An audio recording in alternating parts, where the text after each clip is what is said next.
오늘 이 시간 우리가 함께 나눌 하나님 말씀은 우리가 함께 봉독했던 것처럼 요한복음 17장 17절에서부터 19절까지 기록되어 있는 내용의 말씀입니다. 지난 시간에 우리가 나눈 말씀이 악에 빠지지 않고 성도들을 보호하셔서 그들의 신앙을 보존하여 주실 것을 간구하는 예수님의 기도의 내용이었다라고 한다면, 오늘 우리가 함께 나눌 이 말씀의 내용들은 악에서 보존하여 주심에서 더 한 걸음 나아가 거룩하여지게 해달라고 하는 적극적인 의미에서의 예수님의 간구의 내용이 기록되어 있는 본문의 말씀이라고 할 수 있습니다. 오늘 말씀에서 예수님께서는 성부 하나님을 향하여 간구하시기를 그들을 진리로 거룩하게 하옵소서라고 말씀을 하고 있습니다. 오늘 이 시간에 예수님께서 또 말씀하고 있으신 이 간구의 내용에 담긴 의미를 중심으로 이 의미들이 담고 있는 교훈들이 무엇인지, 또 가르침들이 무엇인지를 함께 살펴보는 시간을 갖고자 합니다. 첫째로 예수님께서는 우리가 거룩하여져야지만 된다라고 하는 사실을 말씀하고 있습니다. 그리스도인들이라고 한다면, 하나님께 속하고 그리스도께 속한 자라고 한다면 반드시 거룩한 삶을 살아야지만 된다라고 하는 사실을 말씀하고 있는 것입니다. 거룩함이라고 하는 것은 구약시대나 신약시대 모두를 걸쳐서 하나님의 백성들에게 요구되어지는 삶의 모습이라고 할 수 있습니다. 그렇다라고 하면 오늘 말씀에서 예수님께서 말씀하고 있으신 이 거룩함이라고 하는 것은 어떠한 삶의 모습을 의미하는 것이라고 할 수 있겠습니까?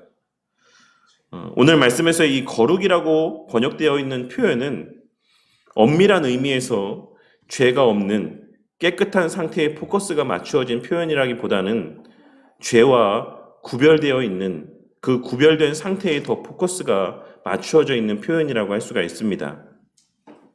그러니 거룩한 삶이라고 하는 것은 죄가 없는 삶을 이야기하는 것이 아닌 죄를 미워하고 죄를 멀리하려 애쓰는 삶의 모습을 나타내 보여주는 표현이라고 할 수가 있는 것입니다.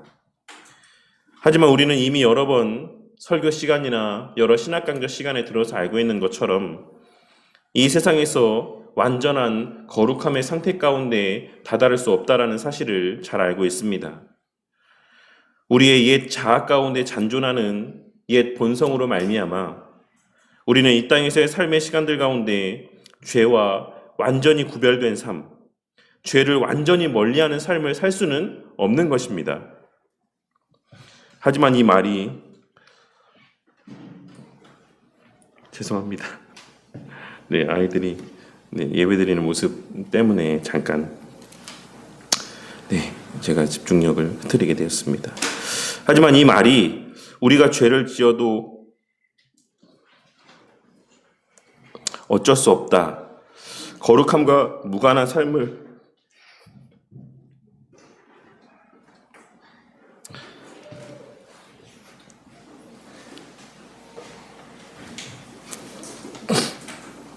살아도 된다라는 것을 의미하는 것은 아니다라고 하는 사실을 우리는 반드시 명심해야지만 될 것입니다. 비록 우리가 완전한 거룩함 가운데 살 수는 없을지라도 우리의 거듭난 이후의 삶은 죄를 지을 때에 불편한 마음을 느끼고 애통하는 마음을 갖게 되어 있고 선을 행할 때 평안함과 기쁨을 느끼게 되어 있다는 사실을 우리는 늘 명심하고 살아야지만 되는 것입니다. 그리고 우리가 그러한 삶을 살 수 있게 되었다라고 하는 사실을 예수님께서는 19절에 기록된 말씀을 통해 분명하게 증거하고 있으십니다. 19절에 기록된 그들을 위하여 내가 나를 거룩하게 하오니 라고 하신 말씀은 예수님의 십자가 대속의 사역을 말씀하고 있는 것입니다. 그리고 우리는 지난 노승수 목사님의 특강을 통해서 이 말씀이 담고 있는 의미를 더욱 온전히 이해할 수가 있을 것이라고 생각합니다. 노승수 목사님께서는 특강에서 동기화라고 하는 표현을 사용을 하셨는데, 아마 성도님들 또한 이 동기화라고 하는 표현을 이렇게 기억하고 있으신 분들이 있으실 거라고 생각합니다. 우리는 그와 같은 동기화의 과정을 통해 예수님께서 성취하신 의를 전가받게 되는 것이고, 또한 예수님께서 성취하신 그 의로움으로 말미암아 법적으로 의로운 존재들이 되었다라고 하는 사실에 대하여 지난 특강의 내용들을 통해 들은 바 있습니다. 그리고 그처럼 우리를 위해 스스로를 거룩하게 하심으로 우리 안에 성령 하나님께서 거하실 수 있는 토대를 마련하여 주신 것이고, 이후 우리 안에 성령 하나님께서 내주하게 되심으로 앞서 언급했던 바와 같이 하나님의 말씀에 반응하며 죄와 구별된 삶을 살아갈 수 있는 자들이 되게 하여 주신 것이다라고 할 수가 있는 것입니다. 그러니 우리 그리스도인들은 이미 모든 것을 다 이루신 예수님의 행하심의 결과로 말미암아, 그리고 성령 하나님의 내적인 역사와 또한 지금 이 순간에도 우리를 위하여 간구하고 있으신 예수님의 기도 가운데 반드시 죄를 미워하고 선을 기뻐하는 삶을 살 수밖에 없는 것입니다. 그리고 그렇게 우리는 날마다 죄를 범할 수밖에 없는 우리의 한계를 목도게 되는 이 세상 가운데 소망을 두지 않고 살아갈 수가 있는 것이고, 더 이상 죄의 유혹이 없고 범죄함이 없는 새 하늘과 새 땅을 사모하는 마음 가운데 이 땅에서의 삶을 살아가게 되는 것입니다. 예수님께서는 오늘 말씀을 통해 우리가 바라봐야 될 것이 무엇이고 또한 추구해야 될 것이 무엇인지를 다시 한번 일깨워 주고 있으십니다. 우리는 아무렇지도 않게 죄를 지으며 살아갈 수 있는 존재들이 아니라고 하는 사실을 오늘 말씀을 통해 다시 한번 깨닫게 되는 은혜가 있으시기를 바라겠습니다. 그러니 늘 고요한 중에 하루의 삶을 돌아보는 시간을 매일의 그 삶의 시간들 가운데 갖는 우리 성도님들이 되시기를 바랍니다. 그리고 또한 오늘 예수님께서 하신 이 기도에 근거하여 기도하는 자들이 되기를 바라겠습니다. 주님께서 우리의 거룩함을 위해 죽으시고 우리의 거룩함을 위해 또한 기도하고 계신다라고 말씀하지 않으셨습니까? 주님께서 친히 우리의 거룩함을 약속하지 않으셨습니까?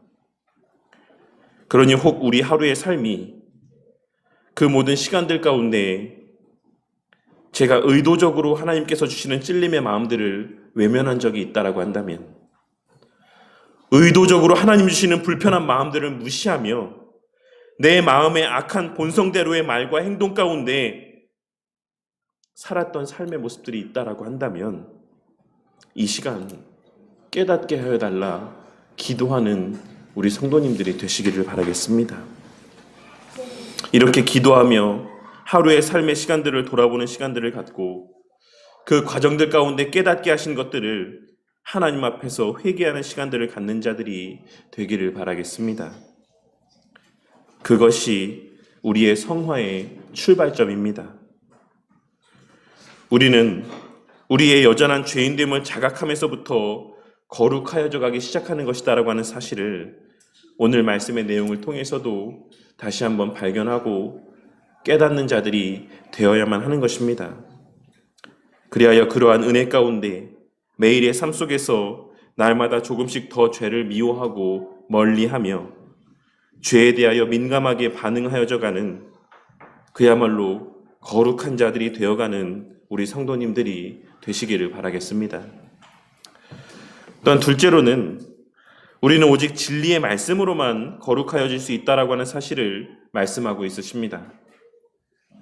우리가 죄를 멀리하는 삶을 살기 위해서는 무엇이 죄인가를 아는 것이 우선 되어져야지만 할 것이라고 생각합니다. 그렇게 예수님께서는 우리에게 성령 하나님을 보내어 주실 그 터전을 마련하셨던 것이고 성령 하나님을 친히 우리에게 보내어 주신 것이다라고 할 수가 있는 것입니다. 왜냐하면 죄가 무엇인지에 대하여서는 오직 하나님의 말씀에만 온전히 기록되어져 있기 때문에 그렇습니다. 오늘 말씀에서의 죄를 멀리하는 삶이라고 하는 것은 일반적으로 우리가 알고 있는 것처럼 도덕적이고 윤리적인 삶만을 의미하는 것은 아닙니다. 물론 오늘 말씀에서의 거룩한 삶이라고 하는 것이 도덕적이고 윤리적인 삶과 무관한 것이다라고 말할 수도 없지만 그것이 궁극적인 의미에서의 죄를 멀리하는 삶이라고는 할 수가 없는 것입니다. 그렇다면 성경이 말하는 죄는 무엇입니까? 하나님께서는 이 기록된 말씀들 가운데서 무엇이 죄라고 말씀하고 있으십니까? 우리는 웨스트민스터 소유문답 제14문답의 내용을 통해 죄란 하나님의 말씀의 법에 순종함에 있어 부족한 것이나 혹은 어기는 것이다 라고 하는 사실을 확인할 수가 있습니다.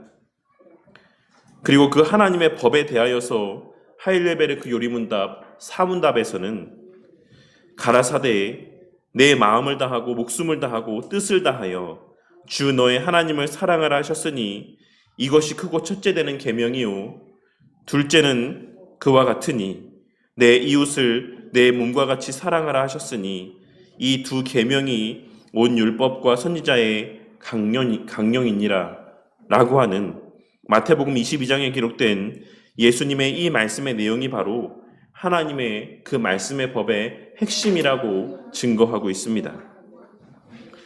그러니 그와 관련하여서 죄가 무엇인지를 우리가 생각해 보자면 죄는 하나님이 아닌 다른 무엇인가를 더 사랑하는 것이 바로 죄인 것이고 이웃이 아닌 나를 더 위하고 나를 더 소중하게 생각하는 마음과 행동 가운데 살아가는 모든 모습들이 다 죄된 모습이라고 할 수가 있는 것입니다. 그리고 하나님을 사랑하고 이웃을 사랑한다라고 할지라도 그 사랑이 최선을 다한 사랑이 아니다라고 한다면 그와 같은 부족한 사랑의 모습들 또한 하나님 편에서 보셨을 때에는 죄된 모습과 같다라는 사실을 우리는 그와 같은 신앙 고백에 또 요리문답의 내용들을 통해 발견하고 깨달을 수 있어야지만 되는 것입니다. 그리고 그 사랑의 실천에 대한 구체적인 방법들이 바로 우리가 잘 알고 있는 십계명에 기록되어 있는 말씀의 내용들이라 할 수 있는 것입니다. 그래서 우리 신앙의 선배들은 자녀들이 어릴 때부터 요리문답의 내용을 통해 그 자녀들에게 죄가 무엇인지를 가르쳤던 것이고 십계명의 의미들을 가르쳤던 것이라 할 수 있습니다.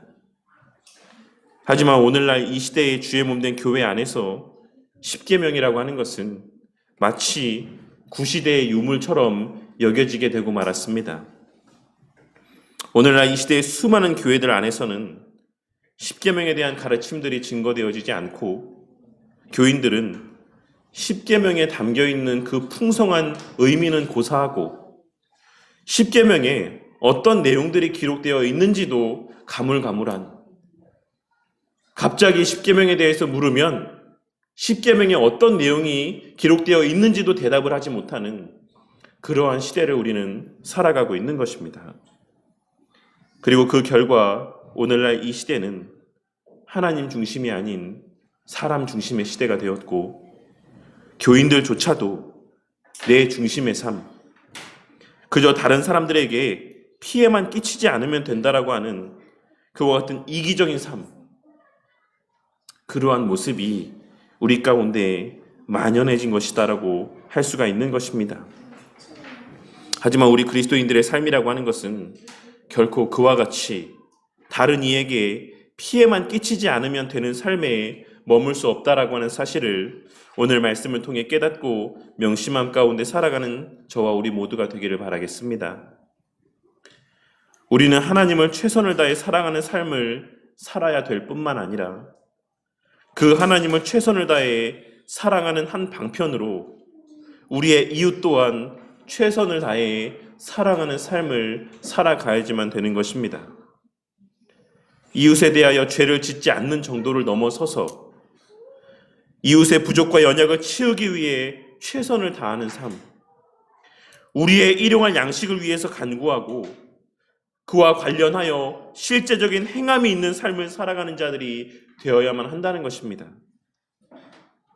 오늘 말씀을 통해 그러한 자들이 될 수 있기를 위해 간구하는 자들이 되기를 바라겠습니다. 그러한 마음이 우리의 이 땅에서 살아가는 그 모든 시간들 가운데 우리의 마음 한켠에 자리하게 될 수 있기를 늘 기도하는 자들이 되시기를 바란다는 것입니다. 이웃의 불행을 기뻐하지 않고 이웃의 불행을 모른 척하는 자들이 되지 않게 하여 주시옵소서. 주님께서 우리로 하여금 그러한 자로 살게 하시기 위해 죽으시고 그러한 자가 되게 하시기 위해 지금 이 순간에도 기도하고 계신 줄 믿사오니 우리로 하여금 이웃의 불행에 민감한 자들이 되게 하여 주시고 그들에게 실제적인 도움의 손길을 주저없이 내밀 수 있는 그러한 긍휼의 마음이 가득한 자들이 되게 하여 달라 기도하는 자들이 되기를 바란다는 것입니다. 그리하여 이 시대에 수많은 이들이 교회를 향하여 손가락질하는 이 시대 가운데 적어도 우리 교회 공동체만큼은 그저 우리들끼리만 즐겁고 우리들끼리만 행복한 교회가 아닌 하나님을 사랑함으로 이웃을 사랑함에 있어서도 이 지역사회의 다른 이들을 대함에 있어서도 최선을 다하는 진정한 섬김이 가득한 하나님 말씀대로의 거룩함이 풍성하게 증거되어지는 그러한 우리 바른교회 공동체가 되기를 바랍니다. 그리고 마지막 셋째로는 거룩함을 추구하게 하시는 궁극의 목적은 이 세상에 복음을 전하게 하시기 위함이라고 말씀을 하고 있으십니다. 18절에 기록된 말씀을 통해 우리는 우리의 이 땅에 머물게 하시는 목적이 성부 하나님께서 성자 예수님을 이 땅에 보내신 목적과 같다라고 하는 사실을 발견할 수가 있습니다. 그렇다면 성부 하나님은 독생자 예수님을 왜 이 땅에 보내신 것입니까? 그것은 우리가 너무나도 잘 알고 있는 것처럼 당신의 택하신 자들을 구원하시기 위함이었습니다. 당신의 택하신 자들을 부르시고 구원하시기 위해 성부 하나님께서는 당신의 독생자 예수 그리스도를 이 땅에 보내셨던 것입니다. 그렇다면 우리는 왜 이 죄 많고 아픔이 많고 고통이 가득한 이 세상 가운데 여전히 머무르며 살아가고 있는 것이고 나를 구원하신 우리 하나님께서는 왜 우리를 여전히 이 땅에 머물러 살고 있게 하시는 것이겠습니까? 그것은 바로 주님의 행하신 그 일을 우리를 통하여서도 행하게 하시기 위함인 것입니다.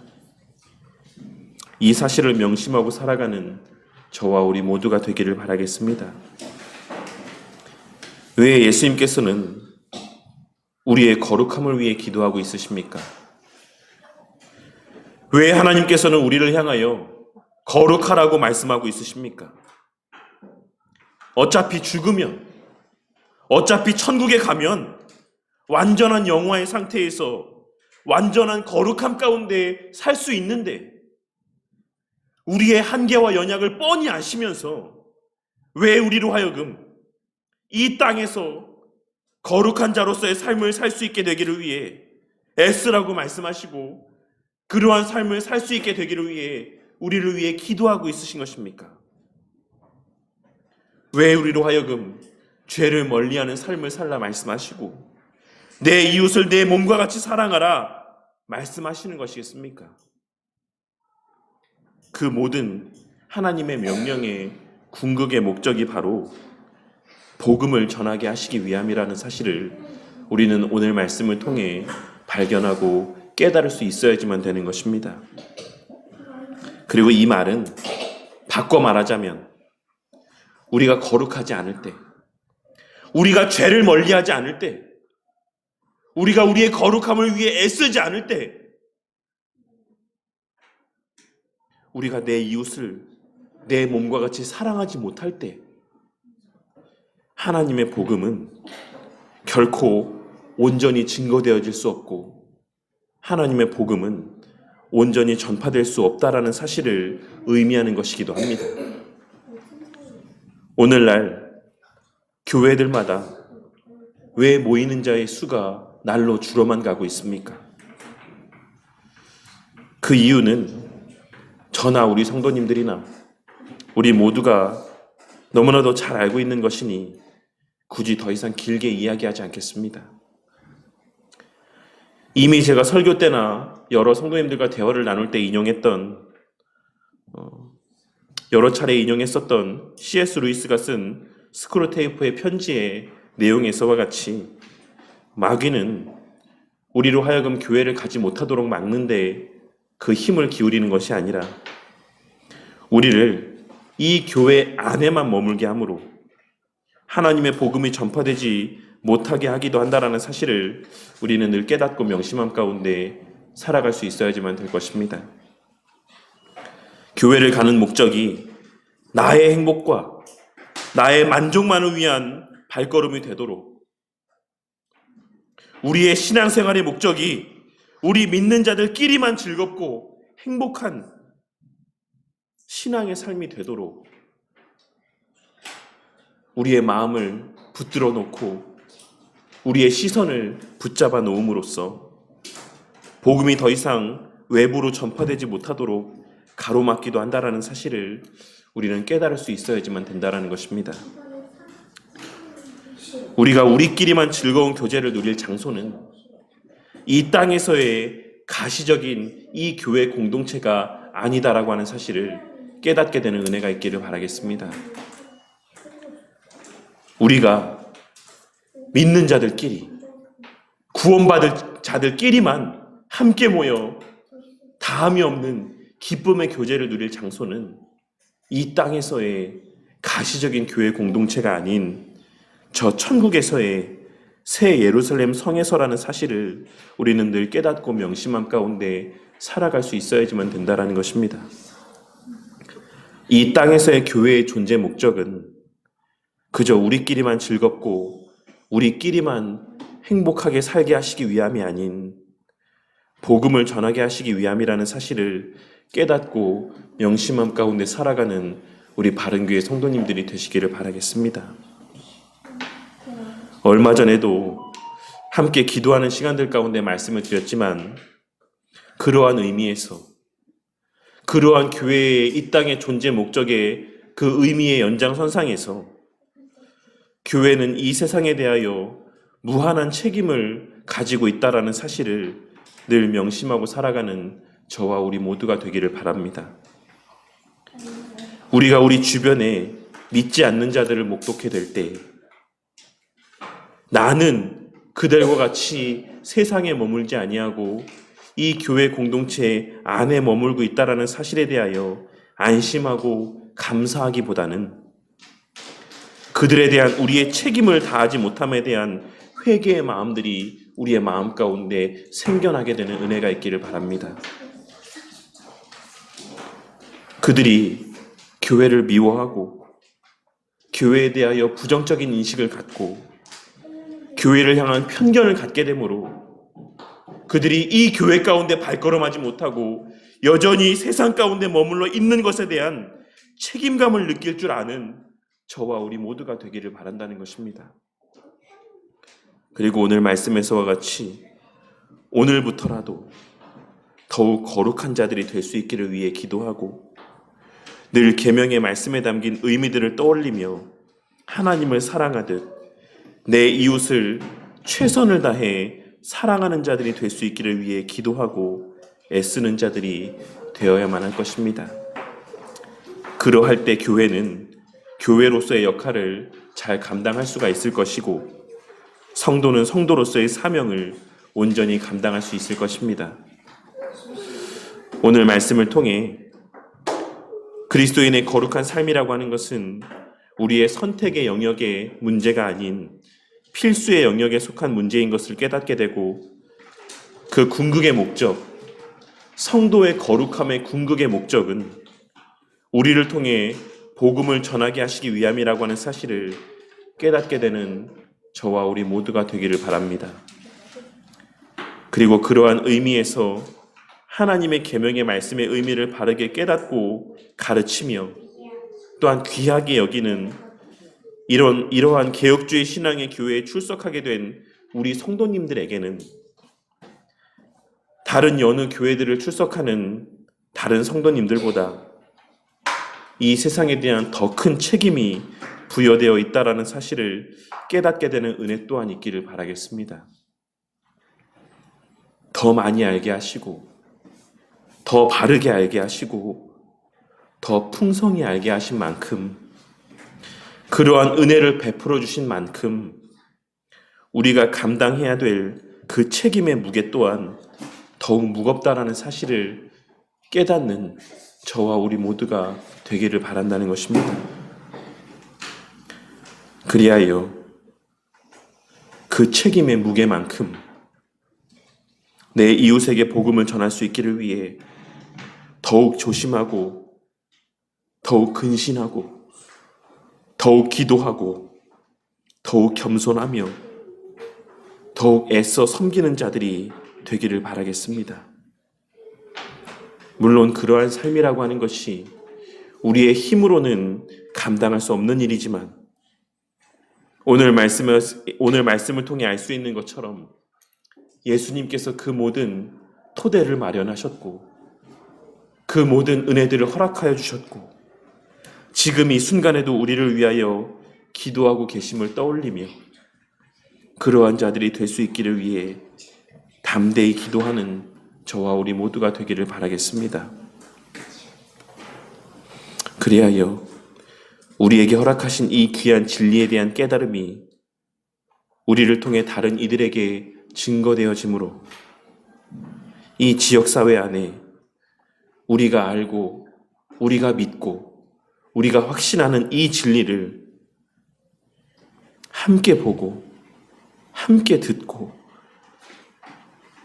함께 그 진리 안에 거하게 되는 이들이 더욱 많아지고 우리 성도님들의 그와 같은 헌신과 수고와 섬김 가운데 우리가 속한 이 지역사회가 더욱 하나님의 선하신 뜻에 합당한 거룩한 모습으로 변화되어져 가는 것을 목독해 되는 은혜가 우리 성도님들의 삶 가운데 충만하기를 주님의 이름으로 간절히 축원합니다.